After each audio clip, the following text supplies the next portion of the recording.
Hello everyone, this is the video number 6 for NEET students of physics. हमने last lecture में capacitor की बात की थी। कैपेसिटर के जो बेसिक कंसेप्ट है वो पढ़े थे।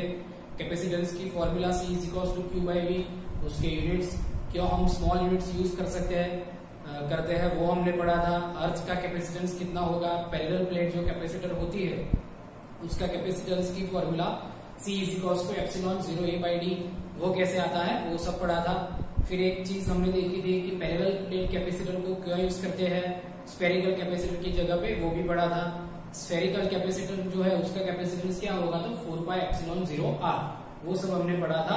आज के लेक्चर में हम मेन दो चीज पढ़ेंगे कि अगर कैपेसिटर में हम डाइलेक्ट्रिक मीडियम ऐड कर दे तो क्या होगा, और दूसरा कैपेसिटर का सीरीज और पैरेलल कनेक्शन। ओके ना, first of all dielectric medium क्या होता है, जो हम डाइलेक्ट्रिक मीडियम इंसर्ट करेंगे पैरेलल प्लेट कैपेसिटर में, तो फर्स्ट ऑफ ऑल तो वो डाइलेक्ट्रिक मीडियम क्या होता है, तो जो वर्ल्ड में जो भी सारे इंसुलेटर्स है, ओके, वर्ल्ड में जो अपने अराउंड जो भी सारे इंसुलेटर्स है वो सारे डाइलेक्ट्रिक मीडियम्स है। सबसे अच्छा जो हमारे आसपास होता है डाइलेक्ट्रिक मीडियम वो कौन सा है तो एयर है। ओके, फिर एयर की जगह पे जो भी सारे इंसुलेटर्स है वो हम यूज कर सकते हैं एज ए डाइलेक्ट्रिक। जनरली अब्रक, देन वुड, लकड़ी, ये सब डाइलेक्ट्रिक मीडियम्स है अलग अलग। ओके, तो सबसे पहले हम देखेंगे कि कैपेसिटर के बीच में अगर हमने डाइलेक्ट्रिक मीडियम रख दिया तो उस पे क्या इफेक्ट होगी। तो सपोज ये एक पैरेलल प्लेट कैपेसिटर है, effect of dielectric medium on capacitor. Capacitor में डाइलेक्ट्रिक मीडियम की क्या इफेक्ट होगी। तो सबसे पहले एक पहला केस देखते हैं कि ये एक पैरेलल प्लेट कैपेसिटर है, उसके बीच में एयर है। ओके, एयर की परमिटिविटी क्या होगी एप्सिलॉन 0। यहाँ पे पॉजिटिव चार्ज होगा, यहाँ पे नेगेटिव चार्ज होगा। पॉजिटिव चार्ज Q है, नेगेटिव चार्ज भी Q है। इसके बीच की दूरी डिस्टेंस जो है वो D है। ये प्लेट का जो एरिया है वो A। अब इसका कैपेसिटेंस की फॉर्मूला में आपसे पूछूं तो आप क्या आंसर दोगे, C equals to epsilon 0 A by D। अब मान लो कि ये एयर की जगह पे हमने कोई और डाइलेक्ट्रिक मीडियम इसमें इंसर्ट कर दिया, तो दूसरी फिगर B, दूसरा सब सेम है, ये प्लस चार्ज, ये माइनस चार्ज, दूरी D, एरिया A, ये सब सेम है। यहाँ पे एयर की जगह पे यहाँ पे कोई डाइलेक्ट्रिक मीडियम हमने इंसर्ट कर दिया जिसका कि डाइलेक्ट्रिक कांस्टेंट कैपिटल K है। ओके, केस क्या बन रहा है वो समझना ध्यान से। एयर है, एयर की जगह पे हमने क्या कर दिया है कोई डाइलेक्ट्रिक मीडियम इंसर्ट कर दिया। सबसे पहले ये सोचो कि डाइलेक्ट्रिक मीडियम इंसर्ट करने से ये जो चार्ज है, ये चार्ज जो कैपेसिटर पर जो चार्ज था Q, उस पर कोई फर्क पड़ेगा। कोई पैरेलल प्लेट कैपेसिटर है उसमें डाइलेक्ट्रिक मीडियम प्लेस कर दिया, इंसर्ट कर दिया, तो जो कैपेसिटर का चार्ज है Q, उस पर कोई इफेक्ट पड़ेगा नहीं पड़ेगा। ओके, क्योंकि मीडियम तो हमने कहाँ पे अंदर प्लेस किया है, तो ये चार्ज जो है Q, उस पर कोई इफेक्ट होगा नहीं, वो इतना ही रहेगा, उस पर कोई इफेक्ट नहीं होगा। ओके, अब सबसे पहले हम इफेक्ट देते हैं कैपेसिटेंस। इसका कैपेसिटेंस क्या है C equals to epsilon 0 A by D। Suppose इसका डाइलेक्ट्रिक कांस्टेंट K है और परमिटिविटी एप्सिलॉन है, तो इसका कैपेसिटेंस क्या आएगा C equals to epsilon A by D। First chapter में आपको पता है कि डाइलेक्ट्रिक कांस्टेंट K की फॉर्मूला क्या होती है एप्सिलॉन अपॉन एप्सिलॉन 0। तो एप्सिलॉन इज इक्वल्स टू क्या आएगा K इंटू एप्सिलॉन 0। तो C is equals to epsilon की formula K epsilon 0 A by D। Okay, अब एप्सिलॉन 0 A बाई D क्या है प्रीवियस कैपेसिटेंस। सपोज ये कैपेसिटेंस हम C डैश लेते हैं, फॉर्मूला क्या आएगा KC। दैट मीन्स कि अगर हमने पैरेलल प्लेट कैपेसिटर में डाइलेक्ट्रिक मीडियम इंसर्ट कर दिया K डाइलेक्ट्रिक कांस्टेंट वाला, तो नया कैपेसिटेंस क्या आ जाएगा, जो प्रीवियस कैपेसिटेंस था उसका K था, उससे K गुना हो जाएगा। ओके, मान लो कि K की वैल्यू 1.5 है, तो नया कैपेसिटेंस क्या आएगा 1.5 से। K की वैल्यू 2 है, तो नया कैपेसिटेंस क्या आएगा 2 से। तो ये इफेक्ट कैपेसिटेंस पे थे। ओके, अगर पैरेलल प्लेट कैपेसिटर में कोई डाइलेक्ट्रिक मीडियम इंसर्ट कर दे, कोई डाइलेक्ट्रिक मीडियम प्लेस कर दे, तो तो उसका कैपेसिटेंस डाई इलेक्ट्रिक कांस्टेंट के जितना, डाई इलेक्ट्रिक कांस्टेंट के मल्टीप्लाई में बढ़ जाएगा। ओके, अब वोल्टेज की बात करते हैं, पोटेंशियल डिफरेंस जो है उसकी बात करते हैं। अब पोटेंशियल डिफरेंस जो है, पोटेंशियल डिफरेंस वो कैसे जनरेट होता है, वो कैसे आता है? इसके अराउंड, इसके जो प्लेट है, ये पैरेलल प्लेट है, उसके अराउंड जो पोटेंशियल डिफरेंस है वो भी डाई इलेक्ट्रिक पे डिपेंड करेगा। अगर मैं आपको फाइनल कंक्लूजन बोलूं तो याद रखना फाइनल कंक्लूजन, ओके, उसका ये जो पोटेंशियल बढ़ेगा घटेगा उसका प्रूफ मेन थियरी में आता है। यहाँ पे हम फाइनल कंक्लूजन पढ़ेंगे। फाइनल कंक्लूजन क्या होगा कि सपोज यहाँ पे पोटेंशियल डिफरेंस V है, यहाँ पे जब एयर थी तब प्लेट के अक्रॉस पोटेंशियल डिफरेंस V है, तो जब डाइलेक्ट्रिक मीडियम इंसर्ट कर देंगे तो potential difference V dash V by K हो जाएगा, मीन्स डिक्रीज हो जाएगा। ओके, सिंपल चीज है। ओके, और मैं आपको लॉजिक से भी बताता हूँ। C इज इक्वल टू क्या है, Q by V। Dielectric medium place कर दिया, कैपेसिटेंस बढ़ गया, K जितना बढ़ गया, अब कैपेसिटेंस बढ़ गया, Q तो कांस्टेंट है, तो पोटेंशियल को क्या होना पड़ेगा, डिक्रीज होना ही पड़ेगा, सीधी बात। तो पोटेंशियल डिक्रीज होगा कितना, K टाइम। कैपेसिटेंस जितना बढ़ता है, जितने टाइम्स बढ़ता है उतने टाइम्स पोटेंशियल डिक्रीज होता है। सेम चीज इलेक्ट्रिक फील्ड में, final electric field E dash में वो भी E बाई K आएगी। ओके, तो ये सारे कंक्लूजन आपको याद होने चाहिए। फाइनल कंक्लूजन में बोलता हूँ आपको कि अगर पैरेलल प्लेट कैपेसिटर में, अगर पैरेलल प्लेट कैपेसिटर में कोई डाई इलेक्ट्रिक मीडियम प्लेस कर दे, कोई डाई इलेक्ट्रिक मीडियम प्लेस कर दे, तो कैपेसिटेंस K के जितना, K के टाइम्स बढ़ेगा, पोटेंशियल K टाइम घटेगा, इलेक्ट्रिक फील्ड भी K टाइम घटेगा, और चार्ज कांस्टेंट होगा, चार्ज में कोई चेंज आएगा नहीं। ओके, तो ये फर्स्ट कंक्लूजन है, ये आपको आना चाहिए। अब इसके ऊपर से MCQ कैसे आ सकता है वो देखिए। अगर आपको लिखना है तो पॉज करके लिख लेना। ओके, नाउ MCQ ऐसे आ सकते हैं कि सपोज ये एक पैरेलल प्लेट कैपेसिटर है, ये पैरेलल प्लेट कैपेसिटर जो है, ओके, इसका जो कैपेसिटेंस है वो सपोज 6 है। कैपेसिटेंस कितना है, 6। इसके अंदर कोई डाइलेक्ट्रिक मीडियम प्लेस कर देते हैं जिसका डाइलेक्ट्रिक कांस्टेंट है 1.5। तो अब नया वाला कैपेसिटेंस फाइंड करो, क्वेश्चन है नया वाला कैपेसिटेंस फाइंड करो। तो C डैश इक्वल टू क्या आएगा, CK, और KC 6 माइक्रोफैराड ले लेना। तो 6 इंटू K की वैल्यू 1.5, फाइनल कैपेसिटेंस आ जाएगा 9 माइक्रोफैराड। ओके, ये तो बहुत इजी MCQ है। आपको ऐसे उल्टा भी पूछ सकते हैं। उल्टा कैसे आएगा कि एक पैरेलल प्लेट कैपेसिटर है, उसमें ऑयल है, अंदर ऑयल हमने प्लेस कर दिया, इंसर्ट कर दिया, तो उसका कैपेसिटेंस, ऑयल है तो उसका कैपेसिटेंस सपोज 10 माइक्रोफैराड है। कितना है, 10 माइक्रोफैराड। जब ऑयल है तब का जो कैपेसिटेंस है वो 10 माइक्रोफैराड। ये ऑयल का डाई इलेक्ट्रिक कांस्टेंट, ये ऑयल का जो डाई इलेक्ट्रिक कांस्टेंट है वो 2 है। तो अगर हम इसमें से ऑयल निकाल लें, क्या करते हैं, इसमें से ऑयल निकाल लें, ऑयल निकाले तो अंदर क्या बचेगा, सिर्फ एयर ही बचेगी। तो अब नया कैपेसिटेंस क्या होगा वो फाइंड करना है।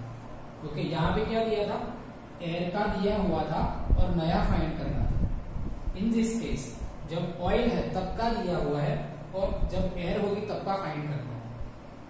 ओके, ये उल्टा केस है, ऑयल में है 10 माइक्रोफैराड है तो एयर में कितना होगा।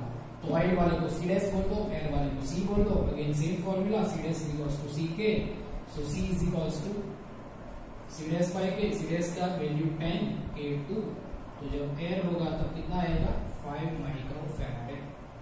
ओके, तो ऐसे पूछा जा सकते हैं। आपको चार्ज में भी पूछा जा सकता है, जैसे यहाँ पे कैपेसिटेंस है वैसे भी चार्ज में भी पूछा जा सकता है, इलेक्ट्रिक फील्ड में भी पूछा जा सकता है और पोटेंशियल में भी पूछा जा सकता है।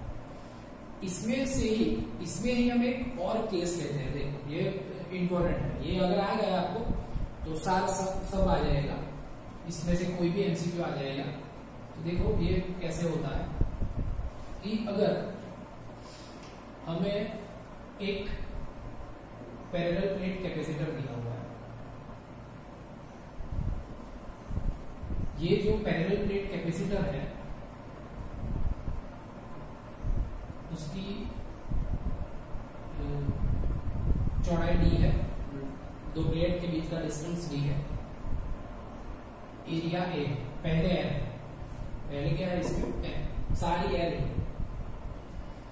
अब कुछ जगह पे मीन्स मान लो कि हमने इतनी जगह में कोई डाइलेक्ट्रिक मीडियम प्लेस कर दिया। यहाँ तो एयर है, इस रीजन में तो पहले भी एयर थी, बाद में भी एयर, यहाँ पे पहले एयर थी, लेकिन अब यहाँ पे कोई डाइलेक्ट्रिक मीडियम प्लेस कर दिया जिसका डाइलेक्ट्रिक कांस्टेंट K है। तो अब पूरे कैपेसिटेंस का जो नया कैपेसिटेंस होगा वो फाइंड करो, नया पोटेंशियल होगा वो भी फाइंड करो, नया इलेक्ट्रिक फील्ड होगा वो भी फाइंड करो, और नया चार्ज होगा वो भी फाइंड करो। सपोज जो प्रीवियस वाला था उसका कैपेसिटेंस C था, पोटेंशियल D था, इलेक्ट्रिक फील्ड E था और चार्ज Q था। चार्ज तो हम ऐसे प्लेस कर सकते हैं Q Q। ओके, अब एक आंसर आप बता सकते हो, कौन सा वाला? चार्ज। जो चार्ज वाला आंसर है वो आप बता सकते हो। पहले चार्ज कितना था? Q, डाइलेक्ट्रिक मीडियम प्लेस कर दिया तो फाइनल चार्ज तो कितना होगा? Q ही होगा। फर्स्ट आंसर तो ऐसे ही आ जाएगा, फाइनल चार्ज कितना होगा? Q जितना। अब ऐसे वाले केस में हमें कैपेसिटेंस फाइंड करना है तो डायरेक्ट नहीं फाइंड कर सकते। एक्चुअली फॉर्मूला क्या है कि C' is equals to CK, लेकिन उसके लिए ये पूरा कैपेसिटर डाइलेक्ट्रिक मीडियम से भरा होना चाहिए, लेकिन यहाँ तो कुछ रीजन ही भरा हुआ है। ये कुछ रीजन जो है उसका लेंथ ले लेते हैं हम D/3। कितना है? D/3। तो ये कितना होगा? 2D/3। तो सिर्फ D/3 लेंथ में ही डाइलेक्ट्रिक मीडियम प्लेस है, तो हम ये फॉर्मूला यूज नहीं कर सकते। तो हम क्या करेंगे? देखिए, पोटेंशियल डिफरेंस जो है ना, पोटेंशियल डिफरेंस पहले वो फाइंड कर लेंगे। अब ये दोनों प्लेट के बीच का पोटेंशियल डिफरेंस चाहिए, ये दोनों प्लेट के बीच, तो क्या आएगा? ये पोटेंशियल डिफरेंस प्लस ये पोटेंशियल डिफरेंस, सीधी बात है। ओके, ये इतना इसके बीच का ये टोटल पोटेंशियल डिफरेंस चाहिए, तो वो क्या आएगा? मैं ये पोटेंशियल डिफरेंस फाइंड करूं प्लस ये पोटेंशियल डिफरेंस फाइंड करूं। ओके, तो potential difference, total potential difference क्या आएगा? जो एयर में है प्लस जो डाइलेक्ट्रिक मीडियम में है। अब जो एयर में पोटेंशियल है, सीधी बात, जब एयर में पोटेंशियल है वो तो पहले के जितना ही होगा, पहले भी एयर थी बाद में भी एयर है, तो वो तो पहले के जितना ही होगा, तो V प्लस बाद में जो है वो चेंज हो जाएगा। अब इलेक्ट्रिक फील्ड के फॉर्मूला में हम बोल सकते हैं कि V इज इक्वल टू क्या होता है? ED। Okay, from chapter number यही चैप्टर नंबर 2 में V is equal to ED। तो एयर में ये पोटेंशियल डिफरेंस क्या होगा? V is equal to ED। तो पहले एयर में सपोज इलेक्ट्रिक फील्ड E था, तो बाद में भी एयर है तो इलेक्ट्रिक फील्ड E, और डिस्टेंस, ये वाला डिस्टेंस कितना है? 2D/3। तो एयर का पोटेंशियल डिफरेंस होगा E इंटू 2D/3 प्लस ये डाइलेक्ट्रिक मीडियम प्लेस कर दिया तो पोटेंशियल इलेक्ट्रिक फील्ड क्या होगा? देखो यहाँ पे इलेक्ट्रिक फील्ड E है एयर में, तो इसमें इलेक्ट्रिक फील्ड कितना होगा? ऑब्वियसली कितना होगा? E/k, फर्स्ट कंक्लूजन के अकॉर्डिंग, तो E/k इंटू डिस्टेंस क्या होगा? D/3। ओके, तो ये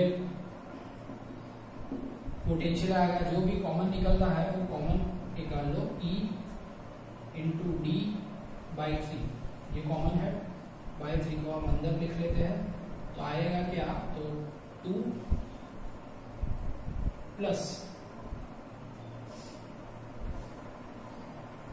D कॉमन, 3 भी कॉमन, तो 2 प्लस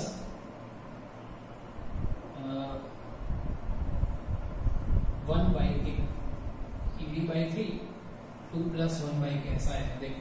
ओके, तो V is equals to ED/3 3 2k plus 1 divided by K, ऐसे भी लिख सकते हैं। 3 को अंदर ले जाओ तो ऐसे भी लिख सकते हैं। ओके, तो ये पोटेंशियल आ गया V is equals to ED into 2k plus 1 by 3। अब ये ईडी जो है, ये ईडी, ये तो हम फाइनल पोटेंशियल फाइंड कर रहे हैं। तो V डैश, ये ईडी क्या होगा? फर्स्ट जो पहला वाला पोटेंशियल है वही होगा। ओके, अगर एयर ले लो, ये दोनों के बीच में एयर मिले तो पोटेंशियल कितना आएगा? V is equals to ED. तो ये पहले वाला पोटेंशियल V, अंदर कितना रहेगा? 2k plus 1 divided by 3k। तो ये पोटेंशियल आ गया। Final potential is equals to initial potential into 2k plus 1 by 3k। Okay, अगर पोटेंशियल का ये आ रहा है तो इलेक्ट्रिक फील्ड का भी यही आंसर होगा। देखो, इलेक्ट्रिक फील्ड अगर किस टाइम होता है डिवाइड बाय के होता है तो पोटेंशियल भी तो डिवाइड बाय के होता है। तो इलेक्ट्रिक फील्ड में भी ऐसा ही आंसर आएगा। ओके, इलेक्ट्रिक फील्ड का भी ऐसा ही आंसर आएगा। E dash is equals to E into 2k plus 1 divided by 3। तो ऐसे हम पोटेंशियल और इलेक्ट्रिक फील्ड का फाइंड कर सकते हैं। अब हम कैपेसिटेंस का फाइंड करेंगे। तो देखो, आप कैपेसिटेंस का कैसे फाइंड करेंगे, तो मैं ये दिखा देता हूं।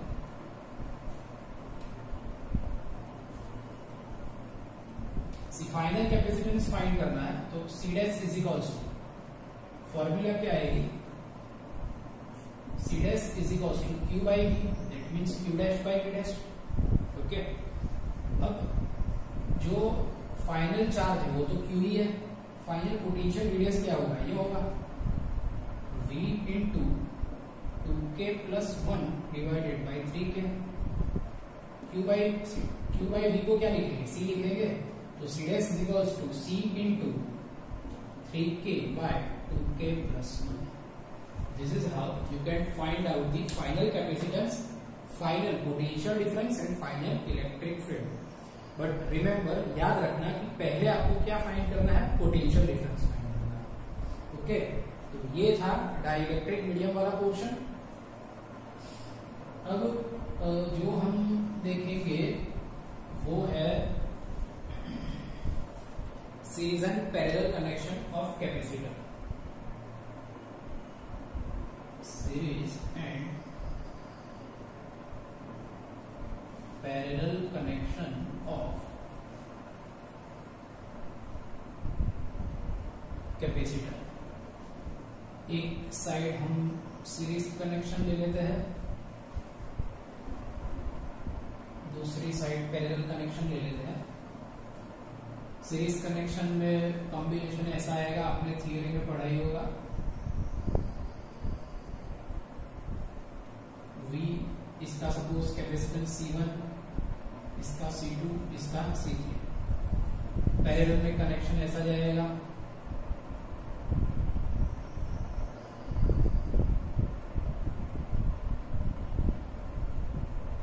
बैटरी का पोटेंशियल अगेन ये C1, C2 एंड C3।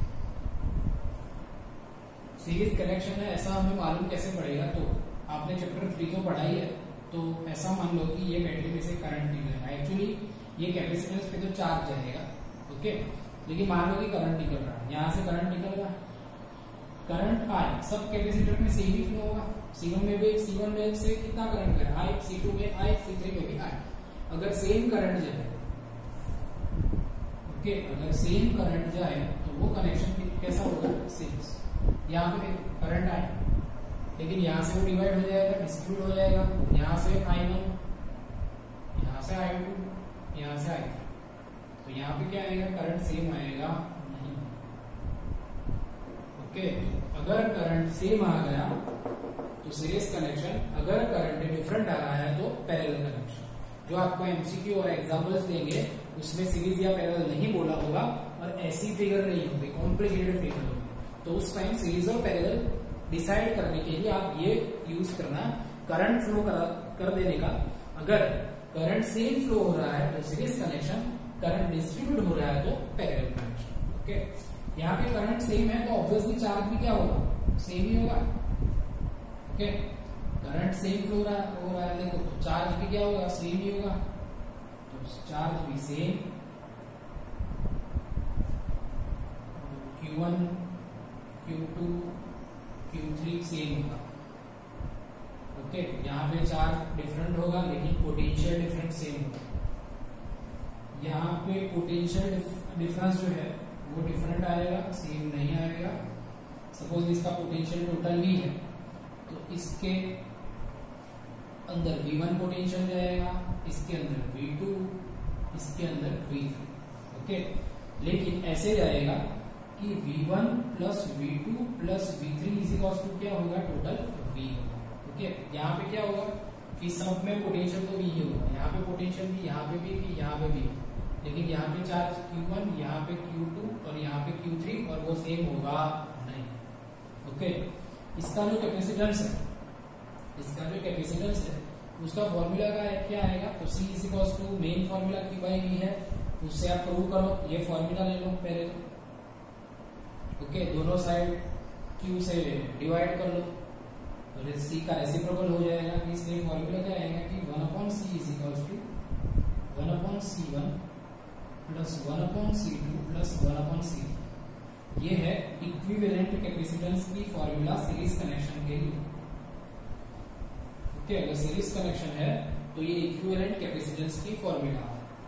इसमें इक्विवेलेंट की फॉर्मूला क्या है, पहले इसमें करंट सेम नहीं है तो चार्ज भी सेम नहीं होगा।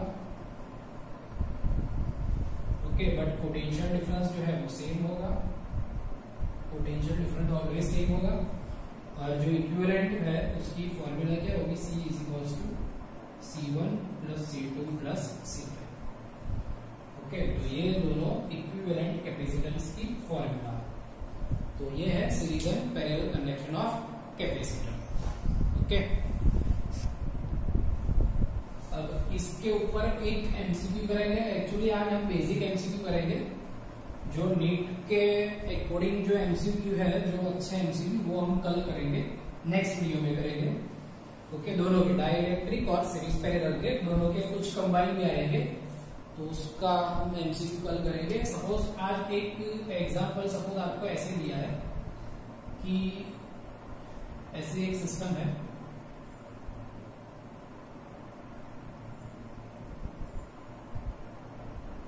ये बैटरी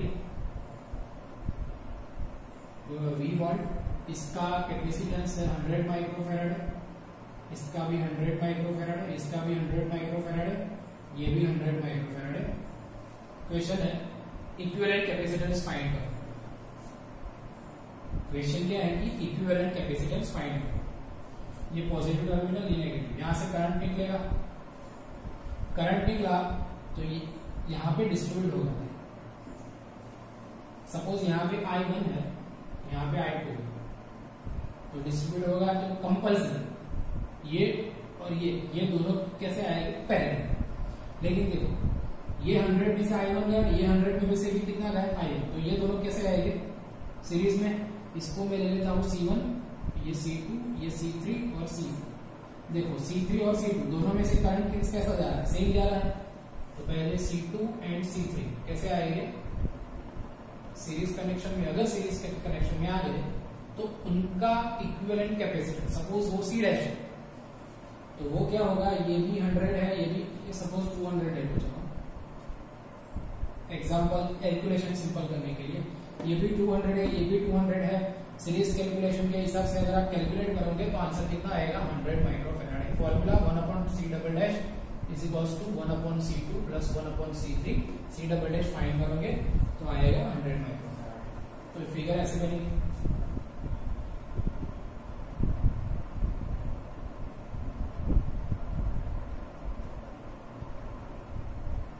देखो ये C1 100, ये C डबल डैश 100, ये C4 100 माइक्रोफैराड। अगेन करंट यहाँ से गया, यहाँ से डिस्ट्रीब्यूट हो जाएगा, डिस्ट्रीब्यूट होगा तो ये दोनों कैसे पैरेलल में, तो C1 and C double dash parallel, C1 C double dash parallel, parallel connection है, 100 है, ये 100 है।